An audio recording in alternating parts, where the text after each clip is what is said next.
பிச்சாண்டி முகலாம் ஒரே வாட்டமா இருக்கு. ரெண்டும் பொட்ட புள்ளியா பத்து விட்டு அதுங்களை கரை சேர்க்கிற வரைக்கும் எங்க இருந்து சந்தோஷமா இருக்க முடியும்? வாஸ்தவம் தான். பிள்ளைங்க படிக்கலனா நீதான் ரெண்டு பொட்ட பிள்ளைங்க கில்லி மாதிரி படிக்க வச்சிருக்கேன். ஏயா கவலைப்படுற? சந்தோஷமா இருயா. குடியா கிளாஸ்.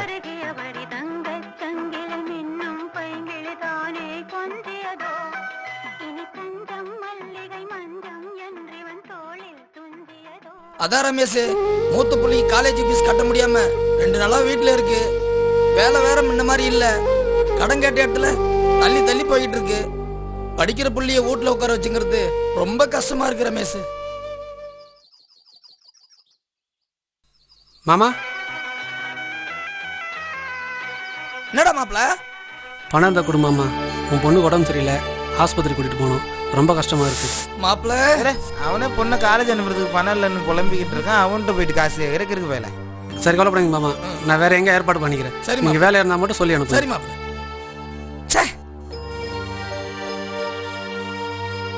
ஒரு கஷ்ட நஷ்டத்துக்கு கூட கொடுத்து உதவி பண்ண முடியாம என்ன பொழப்புடா சாமி. ஐயோ அண்ணே. கணேசா, என்னடா? பங்களாக்கார் வீட்டுல வேலை கிடைச்சிருச்சு. அட்வான்ஸ் கூட வாங்கிட்டேன். கிளம்பு. கிளம்புனே. முருகன் பொண்டாட்டிக்கு உடம்பு சரியில்லடா. பணம் கேட்டிருந்தான். போகும்போது கொடுத்துட்டு போயிடுவோம். சரி வா போலாம்.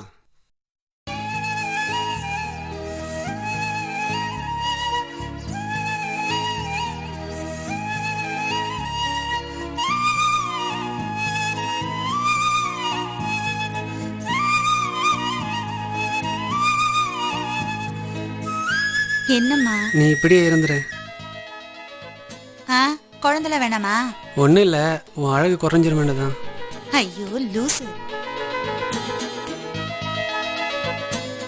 முருகா, மாப்பிள வாங்க சித்தப்பா. வாங்க மாமா. எப்ப வந்தீங்க சித்தப்பா? உள்ள வாங்க. வெளியே நிக்கிறீங்க. இருக்கட்டேன்டா, டைம் ஆயிடுச்சு. நல்லா இருக்கியாடா? நான் நல்லா இருக்கேன் சித்தப்பா. நல்லா பாத்துக்கப்பா. காசு கொடு. வேலைக்கு அட்வான்ஸ் வாங்கியாச்சு பங்களா வீட்டுக்கு. சீக்கிரம் தங்கச்சியை ஆஸ்பத்திரிக்கு அனுப்பிச்சிட்டு உடனே வேலைக்கு வந்து சேர்ந்துரு. சீக்கிரம் வந்துருப்பா. வரண்டா. இருங்க சித்தப்பா, சாப்பிட்டு போலாம் சித்தப்பா. சாப்பிட்டு தான் வந்து. பரவாயில்ல சித்தப்பா, வாங்க சாப்பிட்டு போலாம். வேலைக்கு நேரமாச்சு சித்தப்பா. பக்கத்து வீட்டாக்கா கூட்டிட்டு நீ ஆஸ்பத்திரி போயிட்டு வந்துரு. நான் வேலைக்கு போயிட்டு சீக்கிரமா வந்துடுறேன். சரியா? பார்த்து போயிட்டு வாங்க. சரி செல்லம்.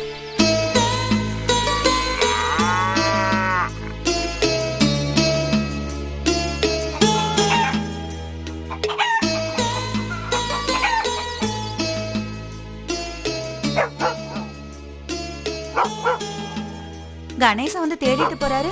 கணேசனை பார்த்துட்டு தான் வரேன். எங்கம்மா அக்காவை காணோம்? அக்கா பக்கத்து வீட்டு அக்கா கிட்ட நோட்டு வாங்க போயிருக்காப்பா. இந்தம்மா காசு. அக்கா வந்தா கூட காலேஜ் ஃபீஸ் கட்டணும்னு சொல்லிச்சு. சரிங்கப்பா.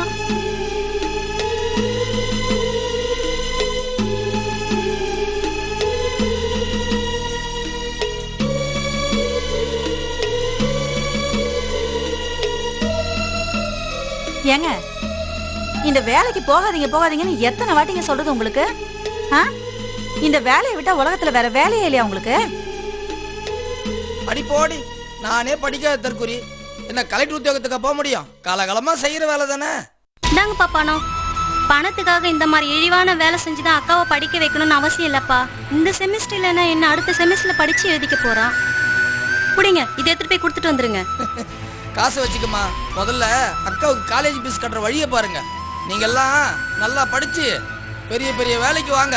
அப்பதான் இந்த கழிவல் ராப்பனுக்கு பெருமை, கௌரவம். இவ்வளவு தூரம் சொல்லியும் கேட்காம போறீங்க.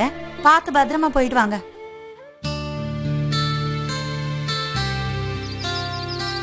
வந்துட்டான். கொஞ்சம் லேட் ஆயிடுச்சு மாமா. சரி, இது எடுத்துக்கப்பா.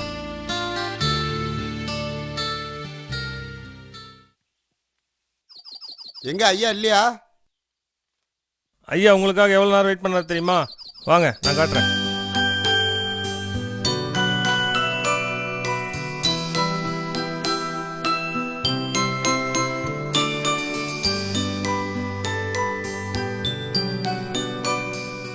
இதுதான் பாத்துக்க.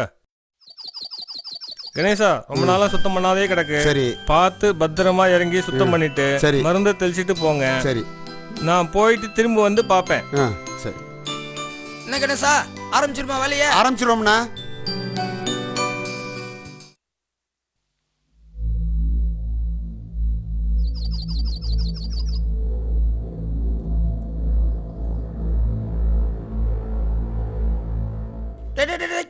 இருறா நான் இறங்குறேன்டா.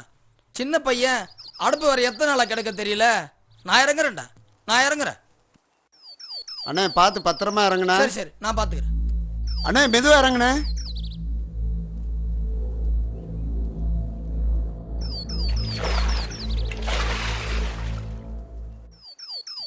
ஏய் அந்த கம்பி எடுங்கடா.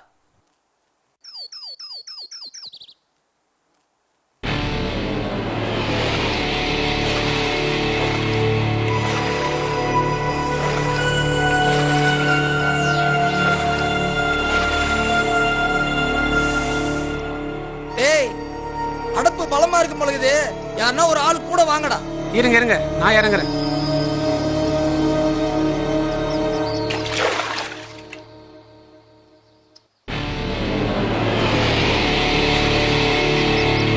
அண்ணே பாத்துண்ணே.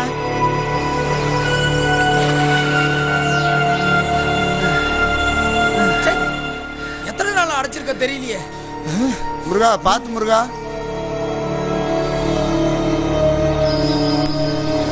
என்ன மாமா ஒரே புகையா வருது? அதான் என்னன்னு தெரியலையே. என்னடா ஒரே புகையா வருது? அண்ணே பாத்துண்ணே.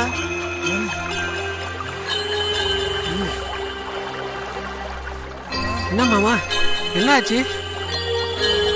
மாமா ஒன்னும் இல்லை மாப்பிள்ள, ஒன்னும் இல்லை.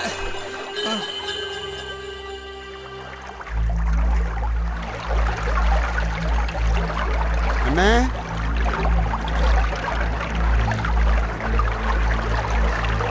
மாப்பிள.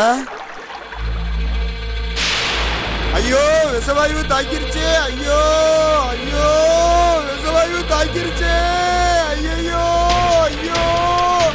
ஐயோ யாராவது வாங்கலேன், காப்பாத்துங்களேன். ஐயோ யாராவது வாங்கலேன். ஐயோ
அத்தை மாமா வேலை பார்க்க போன இடத்துல விஷவாயை தாக்கி மாமா ஹாஸ்பிட்டல் தூக்கிட்டு போயிருக்காங்க.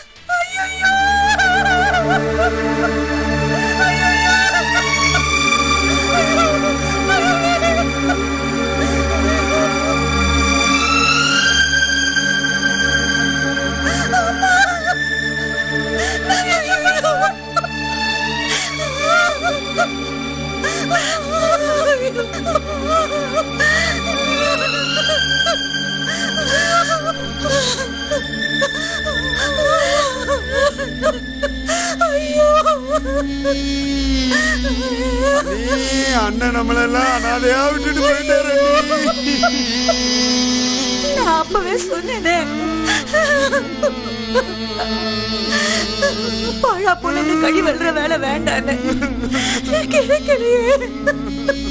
இப்படி எங்களை நடுத்தூரில் விட்டுட்டு போயிட்டீங்க. நாங்க என்ன பண்றது?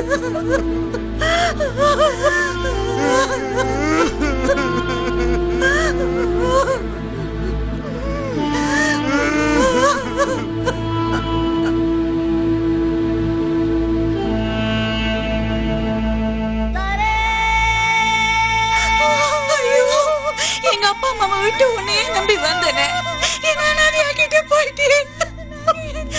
என் புள்ள வந்து கேட்டானா என்ன பதில் சொல்ல போறேன்னு எனக்கு தெரியல.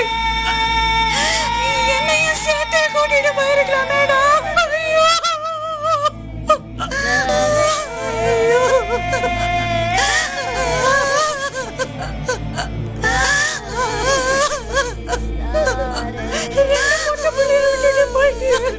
இதுகளை எப்படி கரை சேர்க்க போறோமோ தெரியலையே சாமி. மனிதர்களே மனித கழிவை அகற்றுவது தவறு என்று சட்டம் இருந்தும் அதை யாரும் பின்பற்றுவதில்லை. கழிவு நீர் அகற்றும் பொழுது ஏற்படும் விஷவாயுவால் பாதிக்கப்பட்டு உயிர் நீர்த்தவர்கள் ஏராளம். குறிப்பாக நமது தமிழ்நாட்டில் கடந்த 10 ஆண்டுகளில் மட்டும் சுமார் 283 பேர் உயிர் நீர்த்துள்ளார்கள் என்று ஒரு புள்ளி விவரம் தெரிவிக்கிறது. இப்படிப்பட்ட உயிரிழப்புகள் வளர்ந்த நாடுகளிலும் நமது இந்தியா போன்ற வளரும் நாடுகளிலும் அதிகம் என்று புள்ளி விவரம் தெரிவிக்கிறது. கழிவு நீர் அகற்றுவதற்கு தேவையான பாதுகாப்பு உபகரணங்கள் ஏராளம் இருந்தும் பாதுகாப்பு உபகரணங்களை உபயோகப்படுத்த போதுமான விழிப்புணர்வு இல்லை. கழிவு நீர் அகற்றும் தொழிலாளர்களின் நலன் கருதி அரசாங்கமும் சமூக நல ஆர்வலர்களும் பாதுகாப்பு சாதனங்களின் பயன்பாடும் அதனால் ஏற்படும் உயிர் பாதுகாப்பு போன்ற சிறப்புகளை எடுத்து கூறி கழிவுநீர் அகற்றும் தொழிலாளர்களின் மத்தியில் விழிப்புணர்வை ஏற்படுத்த முன்வர வேண்டும் என இந்த உயிர்த்துளி குறும்பட வாயிலாக தெரியப்படுத்துகிறோம். நன்றி, வணக்கம்.